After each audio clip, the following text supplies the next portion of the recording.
نحمده ونصلي على رسوله الكريم أما بعد فأعوذ بالله من الشيطان الرجيم بسم الله الرحمن الرحيم رب اشرح لي صدري ويسر لي أمري واحلل عقدة من لساني يفقه قولي اللهم إنك عفو كريم تحب العفو فاعف عنا اللهم إنك عفو كريم تحب العفو فاعف عنا برحمتك يا أرحم الراحمين. Assalamualaikum wa rahmatullahi wa barakatuh. Today is the third day of our series, and we were going through a narration. By a woman where she describes the last moments of her life and her death and what happens to her after her death. Well, let us continue where we left off. I could feel somebody moving my body, and I can feel that I'm being put into the backside of a car. And the car started moving. Two men were talking the whole way. They were sometimes expressing their concerns about the political affairs. Sometimes they were worried about their financial status. Sometimes they were worried about their income. And sometimes they were worried about the business and so on. But if I could talk to them, if I could tell them, then I would have told them that the things that they are worried about are not that should be worried about so much. The real thing that they should be concerned about is their akhirah and what will happen to them after their death. And then I can feel the vehicle stopping, and I'm being taken out and placed onto a hard surface in some room. And then I can hear the men leaving and closing the door behind them. Then it was quiet for a long time. Then after a long time, I can hear people entering the room again. I can hear my mother, my sister, my aunts, my uncle, everybody crying and coming in. I can also hear my friends, and I can hear some people whom I don't recognize. I can feel that my daughter is standing over me, and her tears are falling on my face. I want to tell her not to get discouraged and live this life bravely and take care of your father and take care of your brother. But I can't tell her anything now. And then I felt somebody cutting the bag that I am put in, and then I'm being taken out slowly. I can hear people talking around, and I can clearly hear my friends saying and talking about different things. Sometimes they were praising me, and after that I heard them talking about the worldly life. And when I heard them talking about the new shows and the wedding and the walima that they are going to, and what they are going to wear in the walima, when they are going to arrive there, I was so shocked. I was so shocked that they didn't learn anything from my death. Don't they realize that even I was going to the wedding that they are talking about, and before I could reach there, I have passed away? Don't they realize that they are going to pass away any time, that they can pass away any time? Death may approach them right now. These are my friends who prevented me from getting closer to Allah subhanahu wa ta'ala. And whenever I used to listen to my cousins talking about Quran and Sunnah, I used to be interested in it. And when I was advised to wear abaya, I used to get convinced about it. But when I used to go to my friends, then I used to get involved in this world again, and I forgot about the akhirah.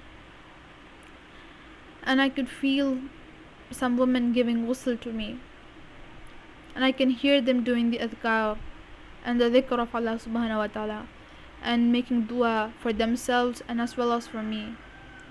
And these strangers who are with me are saying Ameen to the duas that they are making. If only my friends were like these women, and they knew what to do now and what I needed now. But alas, I made no righteous friends. These women are so gentle and so kind. They are making sure not to expose my aura even for a millisecond. I used to be very concerned about my aura in the world. And when they are rubbing me with the soap, they are being so gentle and kind, not to hurt me, and careful not to hurt me. But I would have loved it more when my daughter knew how to give ghusl to me. But in my life, I never took her to even a mayyit, because I feared that she might get scared. After all, she's a girl. I used to think that way. Isn't her mom lying in front of her dead? Then these women call some relatives to help them turn my body, and they are being gentle on me. Then after giving me the ghusl, they comb my hair, and when there are some knots in my hair, they remind each other to be gentle and easy because it hurts the dead person. Then I'm being wrapped into the coffin, and my family is helping in it. And I can hear my friend Nazi ask my mother, "Auntie, I heard you were going to take her body to Pakistan. What happened?" When I heard those words, I wanted to shout at the top of my voice, "Please don't take me to Pakistan. Just bury me here. I don't want to go to so much pain." My mother replies to her saying, "Yes, we wanted to take her because we all live in Pakistan and nobody lives here.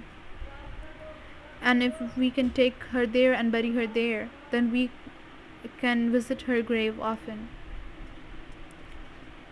Then my friend asks, "What happened then, Auntie? We have some connections. If you need help, then we can help you." I was so shocked that Nazi is offering my mother to help her in that cause, and she doesn't realize that it is going to harm me. And then my mother replies, saying that my saintly brother refused to let them take my body to Pakistan. When I heard those, I was so grateful. I was so happy. I used to get irritated by my brother's beard in the world. I used to get irritated of his religiousness. But today, I am so happy because of it. I used to make sure that my brother doesn't come in front of my friends. I used to think, what will my fashionable friends tell me and talk to me? How will they talk to me if they see my brother? I used to think that my brother has not made himself worthy of living in a modern society. I used to feel sorry for him. But today I realized that his piety and his kindness and his character will help him in his akhirah.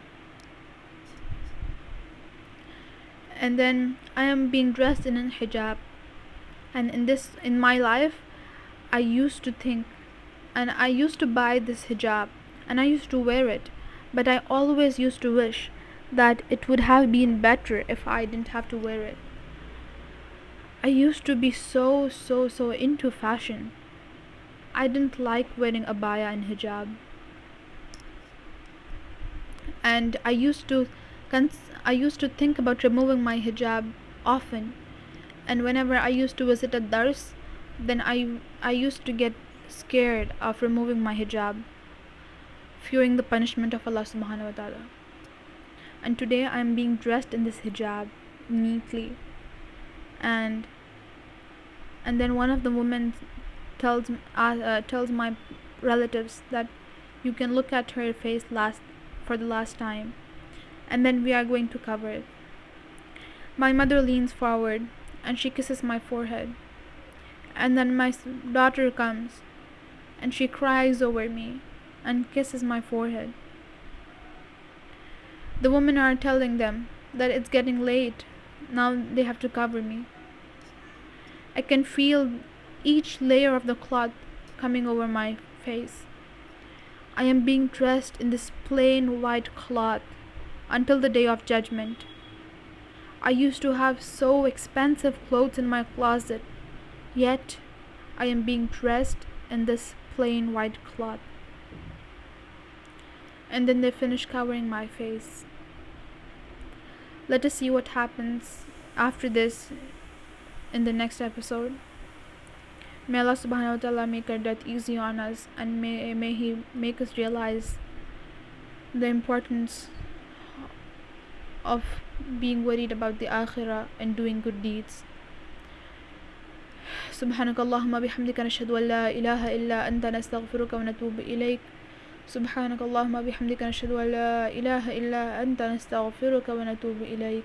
اللهم صل على محمد وعلى آل محمد كما صليت على إبراهيم وعلى آل إبراهيم إنك حميد مجيد. اللهم بارك على